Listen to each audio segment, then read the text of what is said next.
Hey everybody, welcome back to the channel. In today's video, I press a movement into a piece of plastic. I place small pieces of double-sided tape onto a movement, and I use a mysterious white powder. For the components of this build, we have the baton style handset, followed by the coral red enamel dial. Then comes the VH31 movement, a very special Oyster Perpetual Style case, that piece of plastic I mentioned earlier, and last but not least, the crocodile leather strap. I'm going to start this build off by placing the SR920SW battery into the rear of the movement. This build comes courtesy of Andy, the gentleman behind the Swiss chronograph build. His goal was to create the thinnest and lightest Oyster Perpetual style build he could for his wife. When he mentioned he wanted something thin and light, I instantly knew which case I wanted to use. The only problem was that it was designed to use an NH35. To combat this, I found a file for a conversion kit and sent it to my friend to have it 3D printed. Shout out to Brandon for your help with this aspect of the build and for your continued support of the channel. With the movement now secured in its holder, I can move on to the next challenge, the dial. For this build, Andy asked if we could use a coral red dial similar to the one used on the Rolex Oyster Perpetual. I was able to find one, though of course it was made for the NH35. That means that all the dial feet need to be removed and it needs to be adhered to the movement in a different way. As for the movement itself, I'm still staying true to Seiko's roots by using the VH31. This is a relatively new movement, introduced in 2015, and it's part of the Seiko high beat family of quartz movements. It's quite different from the typical quartz movement, as the seconds hand appears to sweep rather than tick. The VH31 is a 2 Hz movement, which means it beats 4 times per second. For reference, the NH35 beats 6 times per second. The relatively smooth sweep of the VH31 is thanks to a step motor that rotates 4 times per second instead of just once. We'll dive into what a step motor is and how a quartz watch operates a little bit later on. Now that the dial feet have been clipped off, it's important to file down any remaining nubs. This dial actually had 6 dial feet attached, 2 more than usual, so it required a little bit of extra filing. So now that there are no dial feet, how is the dial going to be held in place? With these little things called dial dots. Dial dots are small double-sided adhesive stickers that can be used to secure the watch's dial to the movement. Typically, they are used when the original dial feet are missing, broken, or incompatible, like in this case. While not as secure or precise as using proper dial feet, dial dots offer a clean, non-permanent solution to making dial swaps easier and more accessible. That said, I think I used 5 dots, so this dial will be very secure. To ensure a strong hold, both the back of the dial and the surface of the movement should be cleaned before applying. Alternative solutions include soldering new dial feet on, using a dial foot adhesive kit, or refooting the dial entirely. While I now have replacement dial feet, I do not have the tooling to adhere them to the dial, so for quick but effective installs or experimentation, dial dots are a reliable and practical choice. As mentioned, I used 5 dial dots to secure the dial to the movement. The majority were placed on the movement adapter, as this is the highest point, but I also placed a few directly onto the movement just in case.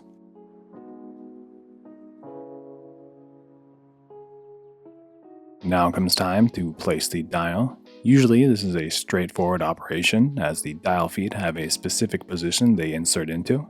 However, in this case, the dial needs to be manually aligned. Luckily, getting it centered is pretty easy using the center stack, then it's just a matter of aligning it rotationally. To ensure the dial was straight, I used the 3 o'clock marker and a small indent in the movement holder. Once those were lined up, I knew that the dial was straight and pressed it down into place. With the dial now set in place, I can focus my attention on the hands of this build. The first thing I'm going to do is drop them in a container of solvent. While the NH series of hands are readily available in a wide variety of styles, they aren't compatible with the VH31 because they use different handhole sizes. This meant that the hands I ordered for this build did not feature BGW9 Lume, so I'll be breaking out my Lume kit and reluming them myself. The first step, as you might expect, is removing the existing lume. While a lot of people scrape it off, I prefer to dissolve it using solvent. What you're seeing now is the BGW9 lume being mixed. The lume is a combination of luminous powder and a binder. When mixed in the correct ratio, it forms a paste-like material that can be applied to the hands. Longtime viewers of the channel will know that I went through a great deal of stress to acquire this luminous powder, only for me to botch my first attempt using it. The full story is described in one of the videos of the 4-part Artisans de Genève Submariner series. The BGW9 paste has reached the proper consistency and is now ready to be applied to the hands. Off screen, I took the hands out of the solution and allowed them to dry completely. Then I laid down 2 strips of Rodico almost parallel to each other. The hands were then placed upside down onto these 2 strips. Having them upside down is key, as it allows me to paint the lume on the underside of the hands without having to worry about damaging the finish on the top. To apply the lume, I'm using an oiler to pick up a small amount of the solution and gently transfer it onto the hands before spreading it out evenly. The goal is to suspend the lume across the back of the hands so that when they're flipped over, the lume is visible through the gap. Having the lume of the hand and markers match is a small detail that many overlook, but for me, it's almost necessary. With the reluming of the hands finishing up here and going a lot better than my first attempt, we can take a look at the next step in setting the hands. With this being the first quartz movement featured on the channel, perhaps it's best to give a brief overview of quartz movements and how they work while installing the hands. While mechanical watch movements use a coiled up spring to provide power and are regulated via the escapement, a quartz watch is powered by a battery and regulated using a quartz crystal. Quartz is a piezoelectric material, meaning when it's subject to mechanical stress, such as bending, it accumulates an electrical charge. This effect can be reversed so that if an electrical current is passed through quartz, it will deform, and if a particular amount of current is applied through a very particular shape, it will vibrate. In the case of most quartz watches, the crystal is cut in a very precise shape that resembles a tuning fork. Quick side note. The piezoelectric effect was discovered by Pierre and Jacques Curie. Pierre was the husband of Marie Curie, who I'm sure many of us know for her work in radiation and discovering radium and polonium.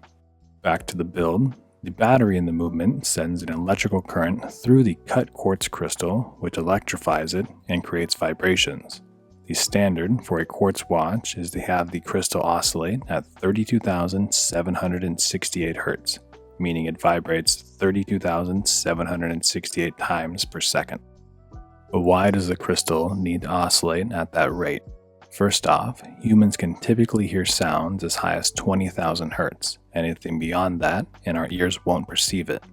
Obviously, we don't want to have a bunch of high-pitched ringing attached to our wrist, so the crystal needs to oscillate higher than that. But why 32,768 exactly? The answer lies in the math. 32,768 is 2 to the 15th, and this is the first power of 2 that's above 20,000. The second reason is that by using some logic circuitry and a chain of flip-flops, that 32,768 beats per second can be reduced down and converted into 1 beat per second. Once that's done, an impulse is sent to a step motor to advance the seconds hand 1 second. This is what gives quartz movements their distinctive ticking motion. At the time of this build, interest had increased around quartz-powered watches. Whether it's because of their accuracy, the ability to be less attentive to the watch, or simply for a bit of change, more questions and builds were centered around quartz watches. It'll be interesting to see if new components begin to be released centered around quartz movements like the VH31 in the future. But for now, we can focus on the next steps of this build as all the hands have now been installed. With the movement, dial, and hands now all sorted, I can turn my attention to the case. The first thing I'll do is remove the crown stem from the movement by pushing down on a small detent while gently pulling the crown stem out. Then I'll make sure that the crystal is nice and clean by using a microfiber cloth, a little bit of Rodico, a lens pen, and some micro Q-tips, though I did cut a majority of this process out, as it does get time consuming. I'm going to place the movement assembly back down and set this brushed chapter ring on top of it. Then I'll place the case over this assembly before flipping everything over and seating the movement into the case.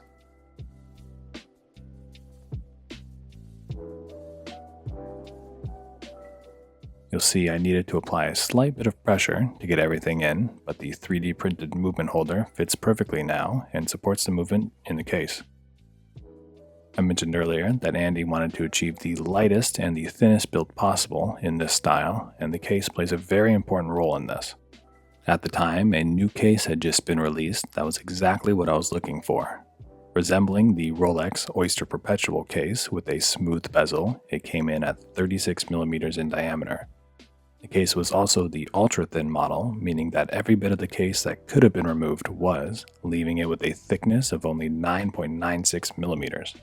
Just for reference, the genuine 36mm Rolex Oyster Perpetual has a thickness of about 11.5mm. The biggest change was that this case was made of grade 4 titanium.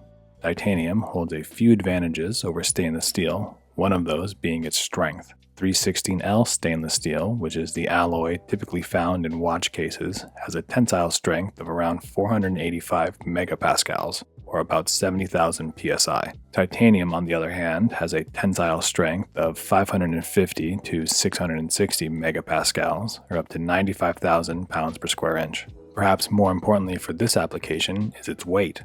Stainless steel has a density of 7.99 grams per cubic centimeter, while titanium is 4.51 grams per cubic centimeter.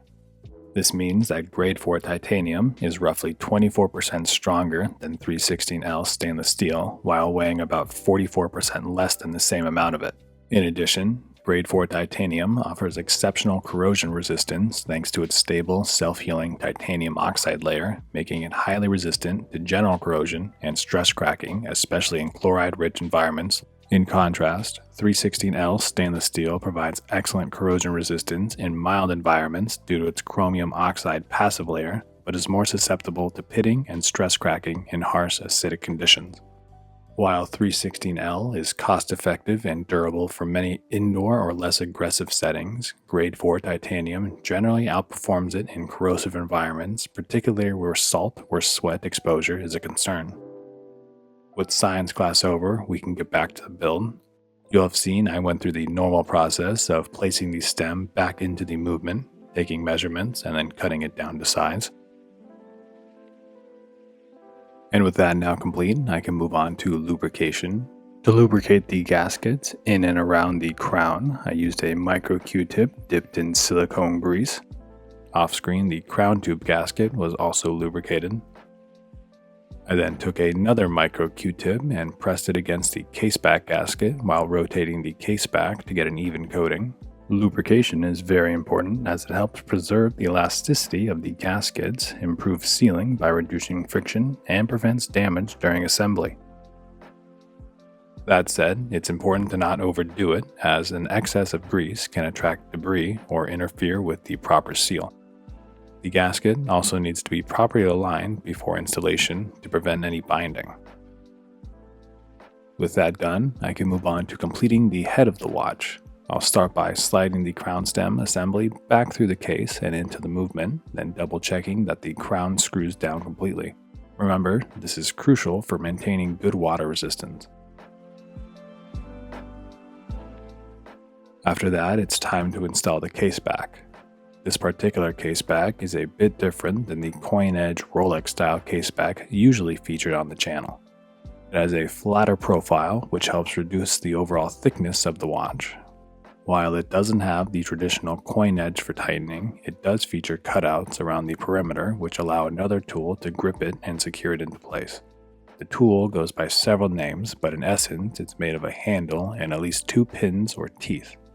These pins are tightened down into the cutouts, then the handle is rotated to provide enough leverage to free the Caseback, or tighten it down. I opted to use my basic rubber friction ball instead. That said, Bergeon makes a similar version. Theirs is black and looks like an 8-ball. In typical Bergeon fashion, they've given it a reference number of 8008, which has always struck me as a bit of watchmaker humor. Any kid with a calculator turned upside down will get the joke. And now for the final step of the build, attaching the strap. Andy mentioned his wife wanted the watch to feature a brown leather strap. I searched around and sent a few options for them to choose from, and Andy ended up picking 2 straps. The first strap seen here is a women's crocodile leather strap in a tan brown color. The second was a brown leather strap with a pebble pattern. Making it even easier to not only install but also swap out these straps is the inclusion of quick-release spring bars, meaning the strap can be changed on the fly with no tools necessary. Both straps were also equipped with the classic buckle and tang in stainless steel. And as I get the strap installed on this side, I can call this build finished. I want to start off by giving a big thank you to Andy and his wife for the opportunity to branch out and try something new.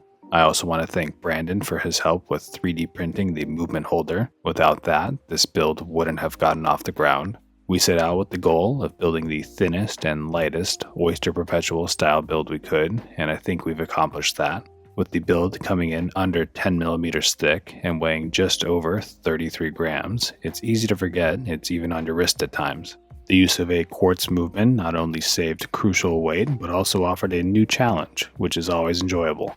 I also want to thank all of you for tuning into these videos and supporting the channel as it continues to grow. As always, if you or someone you know might be interested in a custom watch, please feel free to reach out to me at garrett@goldenstatewatchshop.com or over on Instagram at goldenstatewatchshop, and I'd be more than happy to discuss the build with you in more detail. We're going to finish this build off with a few shots of it in natural sunlight.